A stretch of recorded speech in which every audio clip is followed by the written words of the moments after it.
लीजिए। क्या है? शरबत।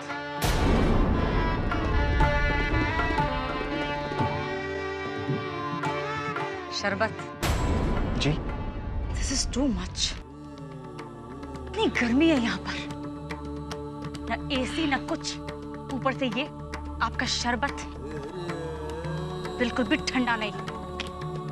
हमने बर्फ डालकर बनाया है। तो एक काम कीजिए, इसे खुद ही पी लीजिए।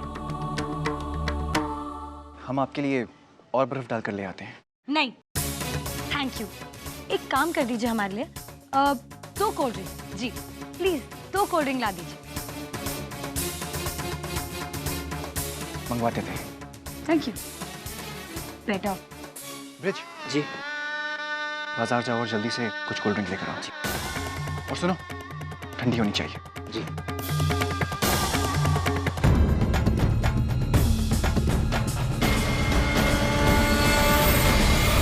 क्या बात है, संधि जी नजर नहीं आ रहे? क्या वो हमारा स्वागत नहीं करेंगे? मुझे अपने रिश्तेदारों से मिलवाना था उन्हें। उनकी तबीयत ठीक नहीं है। जी हाँ समझ सकता हूँ मैं। बेटी की वजह से बहुत बड़ा सदमा पहुंचा है। ये क्या कह रहे हैं? तबीयत तो खराब होगी ही।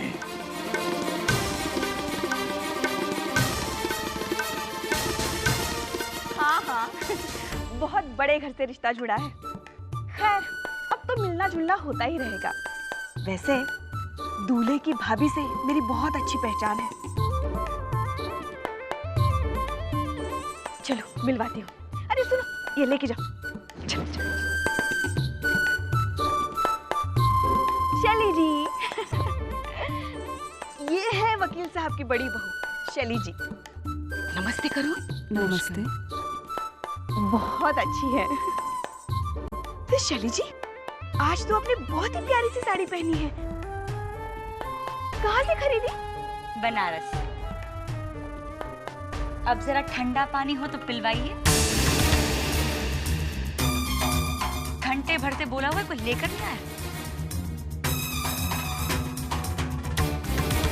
ऊपर से इतनी गर्मी पड़ रही है यहाँ पर। भगवान जाने लोग ऐसे घरों में रह कैसे लेते हैं। कैसे फटीचरों के साथ रिश्ता जुड़ा है।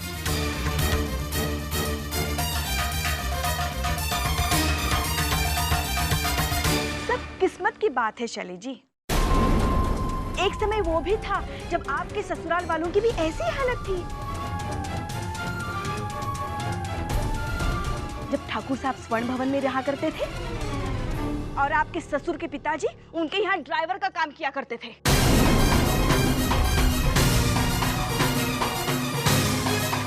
क्यों बकवास कर रही हो? बकवास नहीं कर रही हूँ, सच्चाई बता रही हूँ। क्यों ना क्यों? मैं क्यों शट अप? तुम शट अप।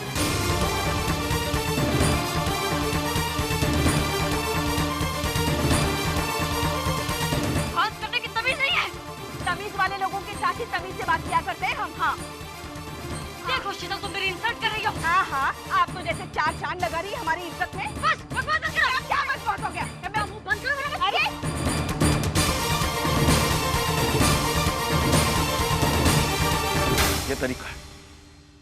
ये तरीका है मेहमानों से पेश आने का।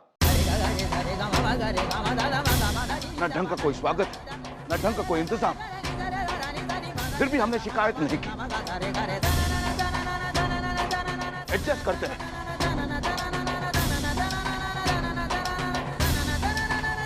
ऊपर से ये बर्ताव। बेहतर होता कि हम बारात वापस ले जाएं। नहीं नहीं,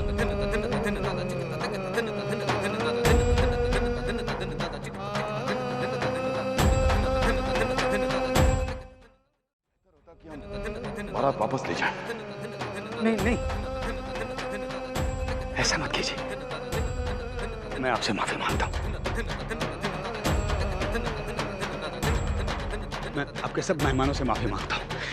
आप सबसे मैं माफी मांगता हूँ।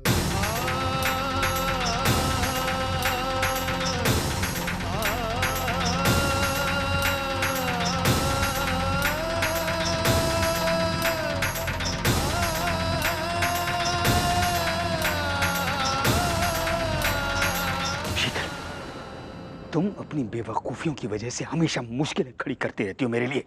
चुप, माफी मांगो इनसे।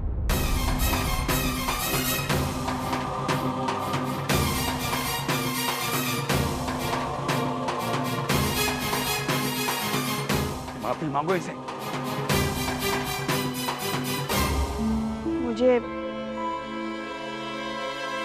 माफ कर। नहीं मामी जी,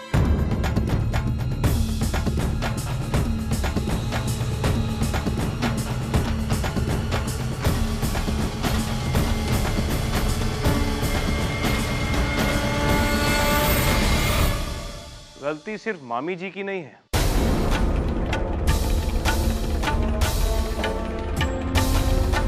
इन्हें उकसाया गया है।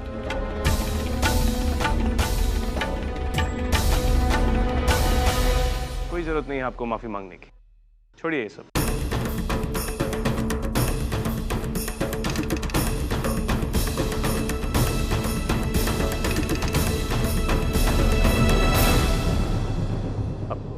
गुस्सा थूक दीजिए जगमोहन जी। वैसे भी वो मिलने का वक्त हो रहा है। राघव भैया, जी राघव भैया, करण की दादी ने तो कहा था 10-12 लोग आएंगे। उस हिसाब से हमने मिलने का इंतजाम किया है। 10-12 लोगों की तो बात समझ में आती है, लेकिन इतने सारे लोगों का मिलने का इंतजाम कैसे होगा? बहना, आप ना करण की भाभी से बात कर लीजिए। कौन कौन करीबी रिश्तेदार हैं उसी के अनुसार मिलने कर देंगे।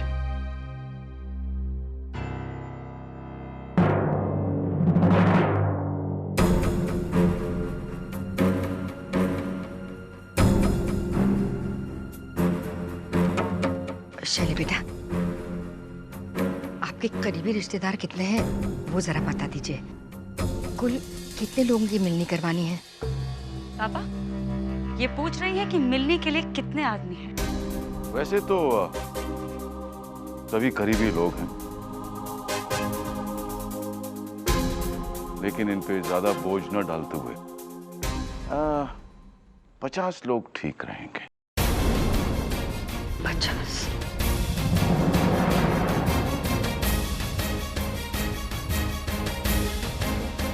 सभी रिश्तेदार हैं, मामा, भांजे, भाई, बहन, सभी लोग। I think 50s। ओके।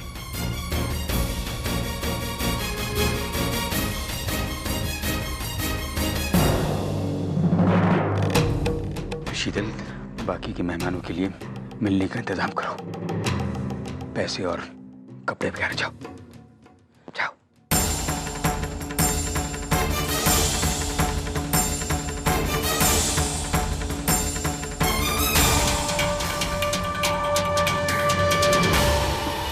कैसे लोग हैं ये? न जाने कैसे कैसे बाराती आए हैं। शराबी, कबाबी, फूहड़। पंडित जी ने तो बस कह दिया 50 लोगों की मिलने की तैयारी करो। कैसे है? यहाँ क्या कुबेर का खजाना धरा पड़ा है?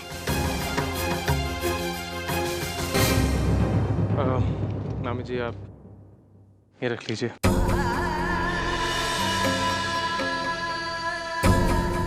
शगुन के लिए नए नोट अच्छे लगते हैं। अब रखिए। मगर इतने पैसे?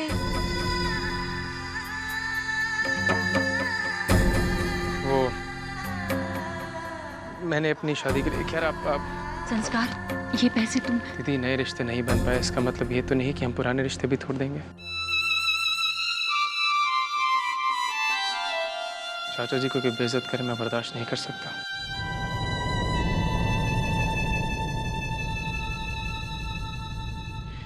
मामी जी, आप प्लीज चलिए।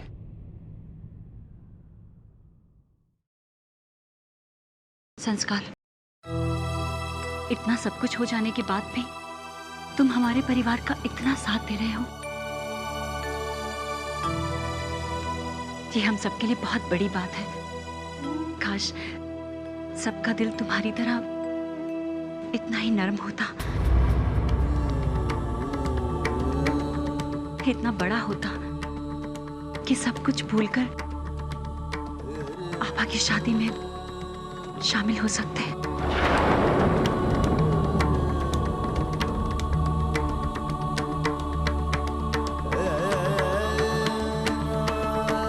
माता पिता के रहते अगर बेटी का कन्यादान ना हो तो अपशकुन माना जाता है।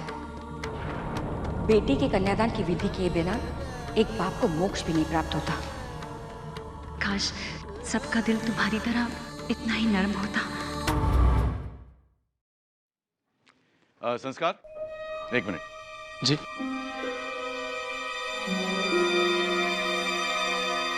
तुम्हारी शादी होने वाली थी ना आभा से?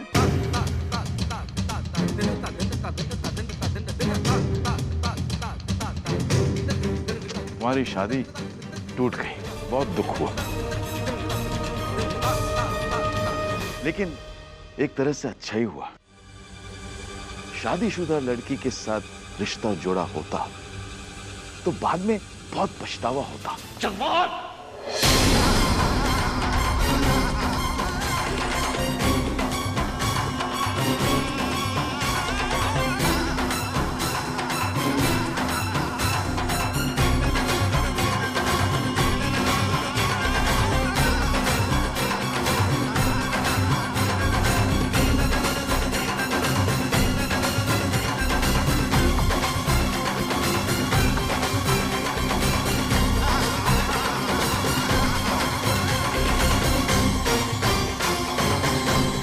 मेहमान बन के आए हो जगमोहन प्रसाद, मेहमानों की तहजीब के दायरे में रहो।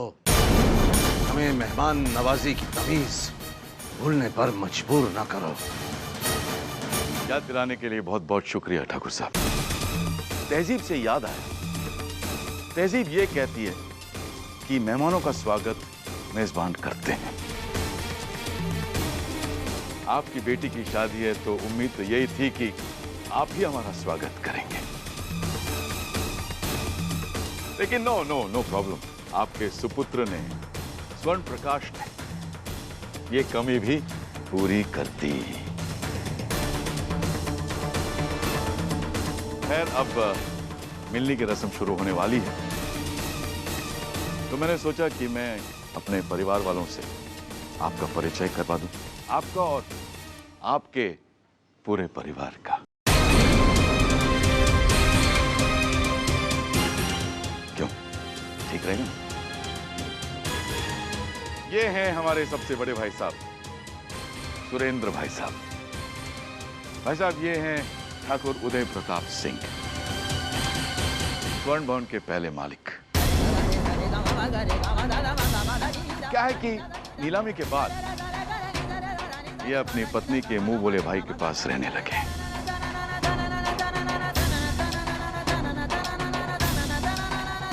वक्त का क्या भरोसा ठाकुर साहब, कहां से कहां ले जाता है। बिल्कुल सही कहा जगमोहन प्रसाद, वक्त का क्या भरोसा, कब किसे कहां ले जाए। लेकिन एक बात तो है, इंसान जहां भी रहे उसका खानदान, उसके पुरखे नहीं बदलते हैं। भाई साहब, आप तो जानते ही होंगे कि इसके मरहूम पिता स्वर्ण भवन में क्या करते थे? नहीं ड्राइवरी।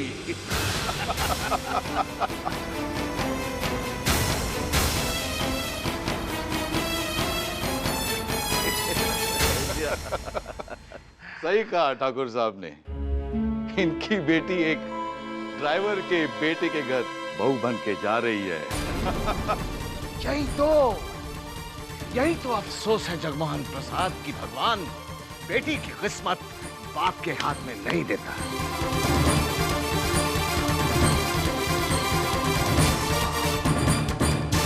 वरना कौन बाप अपनी बेटी की झोली में हीरो की बजाय कोयले कबूल करे। हीरे कोयले की खान में मिलते हैं ठाकुर साहब। गौरी की दुकान पे भी मिलते हैं जगमोहन प्रसाद। खरीदने की ताकत हो तो। कितनी अजीब बात है, देखा कितनी अजीब बात है। दौलत पैसे की शेखी बगाड़ते ही इंसान का कद कितना छोटा, कितना नीचा हो जाता है। चाचा जी बस कीजिए, और अंकल आप भी बस कीजिए please.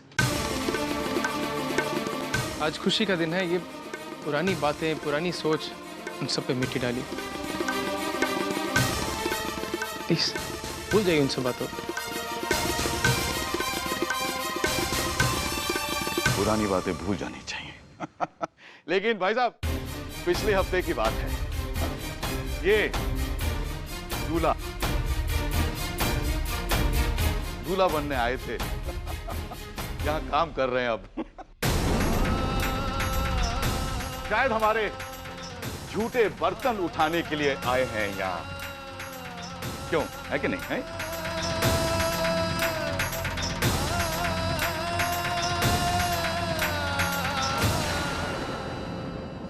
Excuse me uncle.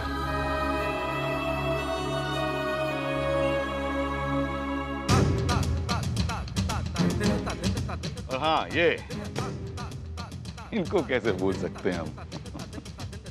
Thakur साहब के सुपुत्र स्वर्ण प्रकाश। इन्हें रोज पुलिस स्टेशन जाकर हाजिरी देनी पड़ती है।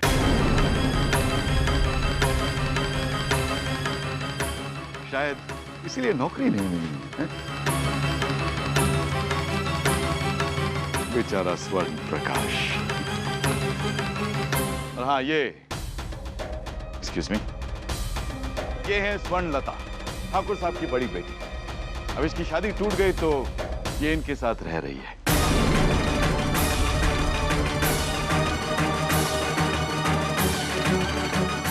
ठाकुर साहब ने अपने बच्चों के नाम के आगे स्वर्ण लगा दिया है। लेकिन स्वर्ण लगाने से किस्मत सोने की थोड़ी हो जाती है। क्यों बहन जी, मैं सही कह रहा हूं ना? जगमोहन, आप जरा शांत हो जाइए, अपनी बेटे के बारे में सोचिए, उसकी खुशी के बारे में सोचिए। कुछ मत कहिए इस वक्त। आपको अपनी पुरखों की इज्जत का वास्ता।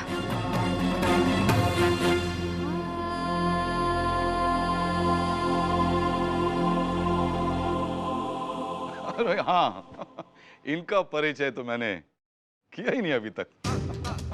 ये हैं राघव पंडित जी, लड़की के मामा हैं। पहले ये ठाकुर साहब के यहाँ नौकर थे।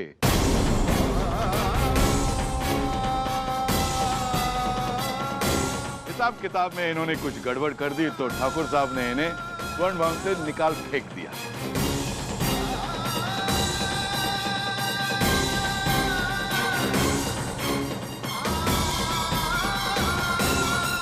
अब ये लोग इनके घर पे रहते हैं, क्योंकि ये इनकी पत्नी के मुंह भूले भाई हैं।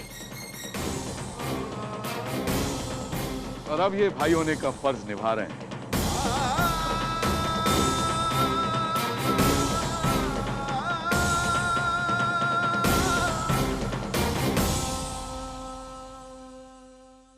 बड़ा अच्छा घर ढूंढा है तुमने आभा। बाराती कितनी बदतमीजी से पेश आ रहे हैं। घरातियों की तो पूछो मत। इज्जत की छीछा-नीताल कर रहे हैं वो। हम अभी करण से बात करते हैं। वैसे ही हमने माँ और पिताजी को बहुत दुख दिए हैं। हम उन्हें बेइज्जत नहीं होने देंगे। हम आभा ठहरो। अब और क्या तारीफ करूं ठाकुर साहब की। मैंने इन्हें पहले भी कहीं देखा है। हाँ, जरूर देखा होगा, जरूर देखा होगा। पागल खाने में देखा होगा, या पागलों की तरह सड़कों पे चिल्लाते हुए देखा होगा, या फिर भरे बाजार में किसी की गाड़ी को चलाते हुए देखा होगा। कहीं भी देखा हो अंकल, कहीं भी देखा हो।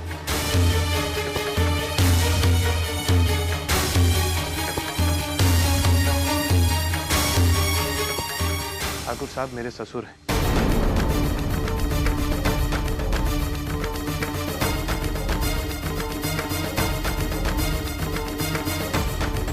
और उन लोगों से कई कई गुना बेहतर हैं जिनके बच्चे तक उनका साथ नहीं देते।